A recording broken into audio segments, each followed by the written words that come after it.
शीत युद्ध को सामान्य कारणों में पहला कारण है संघर्षों की अनिवार्यता अर्थात संघर्ष का होना अनिवार्य था। द्वितीय विश्व युद्ध के समय दोनों महाशक्ति देशों के बीच की वैचारिक मतभेद ने संघर्ष को जन्म दिया। द्वितीय विश्व युद्ध के दौरान उपजे अविश्वास, संदेह, वर्चस्व ने संघर्ष को और अधिक अनिवार्य बना दिया। दूसरा है विचारधाराओं का टकराव। दो देशों के बीच की विचारधारा आपस में मेल न खाना। द्वितीय विश्व युद्ध के बाद दोनों देशों की विचारधारा में टकराव शुरू हो गया, जहां एक ओर अमेरिकी पश्चिमी राष्ट्रों ने सोवियत साम्यवाद को स्वतंत्रता और विश्व शांति के लिए खतरा बताया, शत्रु बताया और रूसी साम्यवाद के विस्तार को रोकने का प्रयास किया। वहीं सोवियत संघ ने अमेरिका या पश्चिमी पूंजीवादी राष्ट्रों को साम्राज्यवाद, उपनिवेशवाद बताते हुए सोवियत संघ ने साम्यवाद को विकासशील राष्ट्रों के गरीब जनता का भलाई करने वाला बताया। दोनों देशों के बीच इस प्रकार विचारधाराओं को लेकर के टकराव होने लगे। अगला है पारस्परिक संदेह, आपस में संदेह करना, विश्वास न करना।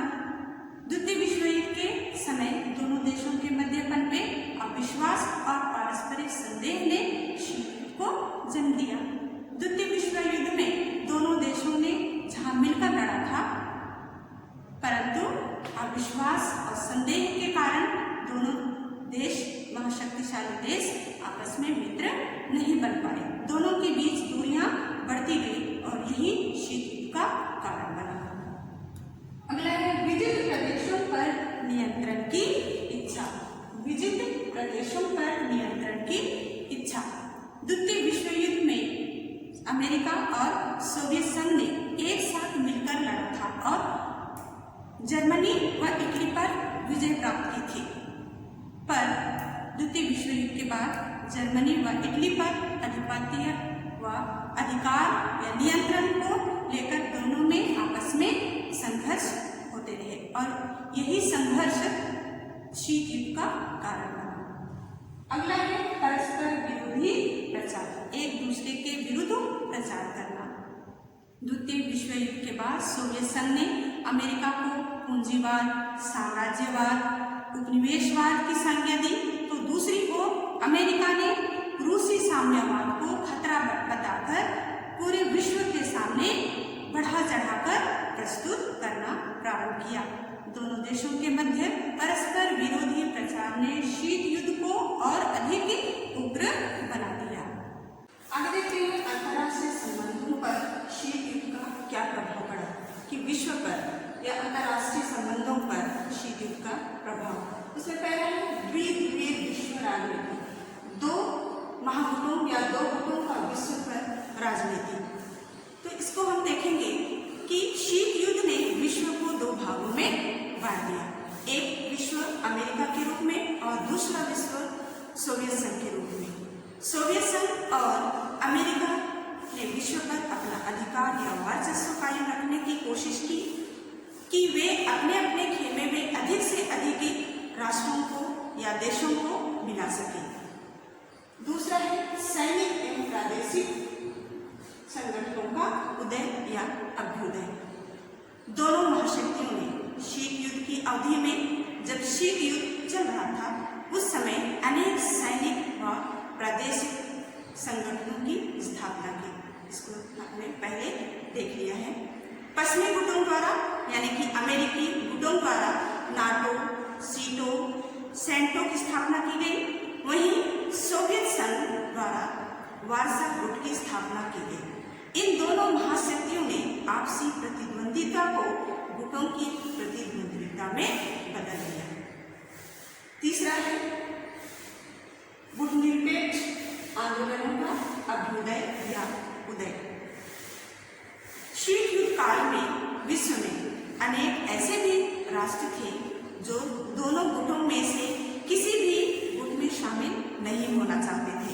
ये वे राष्ट्र थे जिन्हें हाल ही में स्वतंत्रता मिली थी और जिनके सामने सबसे बड़ी समस्या विकास की थी। उन्होंने गुटनिरपेक्षता अर्थात दोनों गुटों से दूरी बनाए रखने की नीति का अनुसरण किया। चौथा है शस्त्रों की होड़, अस्त्र शस्त्र के लिए होड़ करना। शीत युद्ध ने शस्त्रों की होड़ को जन्म दिया। विश्व के अधिक से अधिक भागों को अपना प्रभाव क्षेत्र बनाने की होड़ में महाशक्तियों ने नए नए हथियारों की आपूर्ति की, नए नए हथियार बनाए। इससे अंतर्राष्ट्रीय संबंधों में शस्त्रों की होड़ को बढ़ावा मिला। 5वां नंबर है विश्व में राजनीतिक अस्थिरता को बढ़ावा। शीत युद्ध में विश्व में राजनीतिक अस्थिरता को बढ़ावा दिया। विश्व के अनेक भागों में अपने अपने राजनीतिक एवं आर्थिक स्वार्थों के चलते महाशक्तियों ने प्रत्यक्ष व अप्रत्यक्ष हस्तक्षेप द्वारा मौजूदा सरकार को बदलने का प्रयास किया। इससे विश्व के अनेक देशों में राजनीतिक अस्थिरता का वातावरण बना रहा। आगे है गुटनिरपेक्षता। जैसे कि गुटनिरपेक्षता नाम से ही पता चलता है कि किसी भी देश के गुट में शामिल ना होना। जब दूसरा विश्व युद्ध हुआ तब विश्व दो भागों में बटा हुआ था। एक का नेतृत्व अमेरिका कर रहा था और दूसरे का नेतृत्व सोवियत संघ कर रहा था। ऐसे में जो 9 स्वतंत्र देश थे जो अभी अभी आज़ाद हुए थे या फिर स्वतंत्र होने वाले थे, आज़ाद होने वाले थे, ये देश इन दोनों गुटों में से किसी भी गुट में शामिल होने से डर रहे थे। क्यों डर रहे थे? क्योंकि यदि ये देश सोवियत संघ में शामिल हो जाते हैं तो अमेरिका इनका दुश्मन बन जाएगा और यदि अमेरिका में शामिल होते हैं तो सोवियत संघ इनका दुश्मन बन जाता है। ऐसे में इन देशों ने इन दोनों गुटों में शामिल ना होकर ऐसे बीच का रास्ता या बीच का कोई ऐसा रास्ता ढूंढने का प्रयास किया जिससे कि दोनों देशों के साथ में दोस्ती बनी रहे या दोनों गुटों के साथ महाशक्ति देशों के साथ में गुटों के साथ में दोस्ती बनी रहे। ऐसे में भारत के जवाहरलाल नेहरू ने गुटनिरपेक्षता को सही माना और गुटनिरपेक्षता की नीति को अपनाया।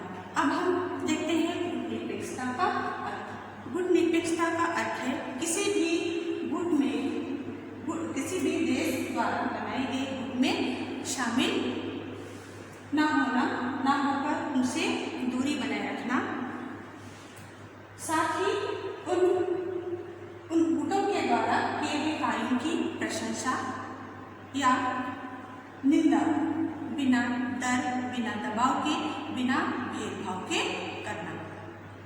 आगे देखते हैं गुटनिरपेक्षता के संस्थापक। गुटनिरपेक्षता के संस्थापक 5 नेताओं को माना जाता है। जैसे यहाँ भारत के पंडित जवाहरलाल नेहरू, यूगोस्लाविया के जोसेफ जॉर्ज टीटो, मिस्र के गमाल अब्दुल नासिर, इंडोनेशिया के सुकर्णो और घाना के क्वामे नक्रुमा। इन 5 जो नेता हैं, इन 5 को गुटनिरपेक्षता के संस्थापक के रूप में माना जाता है। ये गुटनिरपेक्षता के संस्थापक हैं। अब हम देखते हैं गुटनिरपेक्षता की स्थापना। गुटनिरपेक्षता की स्थापना 1 सितंबर 1961 में हुई थी।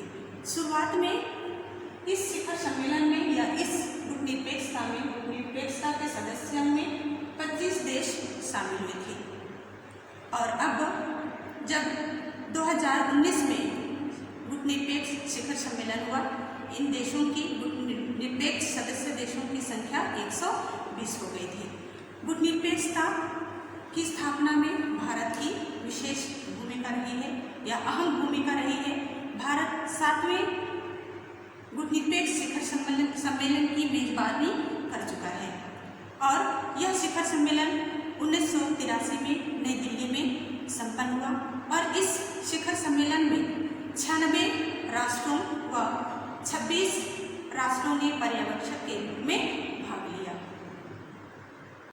आगे देखते हैं गुटनिरपेक्ष राष्ट्रों की पहचान। गुटनिरपेक्ष राष्ट्र की पहचान क्या होनी चाहिए? कौन राष्ट्र गुटनिरपेक्ष राष्ट्र है, यह मालूम करने के लिए, उसकी पहचान बताने के लिए गुटनिरपेक्ष शिखर सम्मेलन किया गया। यूगोस्लाविया की राजधानी बेलग्रेड सम्मेलन सितंबर 1961 के आयोजन के पहले जून 1961 में काहिरा में 21 राष्ट्रों की तैयारी बैठक में गुटनिरपेक्ष राष्ट्रों की 5 पहचान निर्धारित की गई कि कौन राष्ट्र गुटनिरपेक्ष राष्ट्र होगा और कौन नहीं। तो उसमें पहली पहचान बताई गई, संबंधित देश यानी जो गुटनिरपेक्ष राष्ट्र होगा वो देश को शांतिपूर्ण सह अस्तित्व पर आधारित एक स्वतंत्र विदेश नीति का अनुसरण करना होगा। वह किसी शक्ति खेमे या गुट से जुड़ा हुआ नहीं होना चाहिए। दूसरा है, संबंधित देश जो गुटनिरपेक्ष राष्ट्र से जुड़ना चाहता है वह देश हमेशा राष्ट्रीय स्वतंत्रता आंदोलन का समर्थन करने वाला हो। तीसरा है, संबंधित देश को बड़ी शक्तियों के संघर्ष के संदर्भ में निर्मित बहुराष्ट्रीय सैनिक गठबंधनों का सदस्य नहीं होना चाहिए। अगला नंबर है, संबंधित राष्ट्र किसी बड़ी शक्ति के साथ द्विपक्षीय सैनिक समझौता हो सकता है, परंतु यह समझौता बड़ी शक्तियों के संघर्ष के संदर्भ में नहीं होना चाहिए। यहाँ पर बड़ी शक्ति मतलब अमेरिका और सोवियत संघ के लिए कहा गया है। अगला है, यदि संबंधित राष्ट्र किसी वैदेशिक शक्ति को अपनी भूमि पर सैनिक अड्डे की सुविधा देता है, यानी कि शक्तिशाली देशों को अपने देश में सैनिक अड्डा बनाने की सुविधा देता है, तो यह बड़ी शक्ति अमेरिका या सोवियत संघ के संघर्ष के संदर्भ में नहीं होना चाहिए। तो ये 5 पहचान बताई गई गुटनिरपेक्ष राष्ट्रों के लिए। आगे देखते हैं गुटनिरपेक्ष आंदोलन की उपलब्धियां। गुटनिरपेक्ष आंदोलन की शुरुआत 1961 में हुई थी। इन 4 दशकों की अपनी जीवन यात्रा में गुटनिरपेक्ष आंदोलन निरंतर लोकप्रिय होता गया है। इसका अनुमान हम आंदोलन की निरंतर बढ़ती संख्या से लगा सकते हैं। जहां बेलग्रेड के पहले शिखर सम्मेलन में 1961 में 25 राष्ट्रों ने भाग लिया था, वहीं अजरबैजान के 18वें शिखर सम्मेलन में इनकी कुल संख्या अर्थात कुल 120 राष्ट्रों ने भाग लिया। गुटनिरपेक्ष आंदोलन ने विश्व शांति, निशस्त्रीकरण, विकास और गैर उपनिवेशीकरण के पक्ष में अंतर्राष्ट्रीय वातावरण के निर्माण में महत्वपूर्ण भूमिका निभाया। तो चलिए हम कुछ महत्वपूर्ण उपलब्धियों के बारे में देखते हैं। पहला है, गुटनिरपेक्ष राष्ट्रों की निरंतर बढ़ती संख्या ने शीत युद्ध को शिथिल करने में महत्वपूर्ण भूमिका निभाया। शीत युद्ध के बारे में हम जानते हैं, तो उस शीत युद्ध को कमजोर करने में गुटनिरपेक्ष आंदोलन की महत्वपूर्ण भूमिका रही है। दूसरा है, गुटनिरपेक्ष आंदोलन ने संयुक्त राष्ट्र संघ की व्यवस्था को भी परिवर्तित कर दिया। अगला है, गुटनिरपेक्ष राष्ट्रों की बढ़ती संख्या के चलते संयुक्त राष्ट्र पर एकाधिकार जो था, महाशक्तियों का जो एकाधिकार था वो एकाधिकार भी समाप्त हो गया। चौथा है, गुटनिरपेक्ष आंदोलन ने विकासशील राष्ट्रों को विकसित राष्ट्रों पर निर्भर नहीं रहने का एहसास कराया कि अब विकासशील राष्ट्र अपने पैरों पर खड़े रह सकते हैं या खड़े होने के लिए कोशिश करेंगे। पांचवा है, गुटनिरपेक्ष आंदोलन में निशस्त्रीकरण व विश्व शांति को गति प्रदान की। निशस्त्रीकरण का अर्थ होता है बिना हथियार, मतलब हथियार नहीं और विश्व शांति को गति प्रदान की। अगला है गुणनिरपेक्ष राष्ट्रों ने रंग भेदभाव व प्रजातिवाद को अंतर्राष्ट्रीय स्तर पर विरोध किया कि रंग भेदभाव जातिवाद ये अंतर्राष्ट्रीय स्तर पर उठाया ताकि किसी के साथ कोई बुरा व्यवहार ना हो। अगला है संयुक्त राष्ट्र तथा एक्टो एशियाई जैसे अंतर्राष्ट्रीय मंचों पर इन समस्याओं को जातिवाद या रंग भेदभाव को प्रभावशाली ढंग से उठाया। तो इस प्रकार से हमने इस अध्याय के अंतर्गत शीत युद्ध, द्विध्रुवीयता का अर्थ, शीत युद्ध का अर्थ, उत्पत्ति, उसके कारण, विशेषताएं, गुणनिरपेक्षता का अर्थ, उसकी विशेषताएं, गुणनिरपेक्ष आंदोलन की उपलब्धियां क्या है हमने देखा। तो आज हमारा यह अध्याय यहीं पर समाप्त हो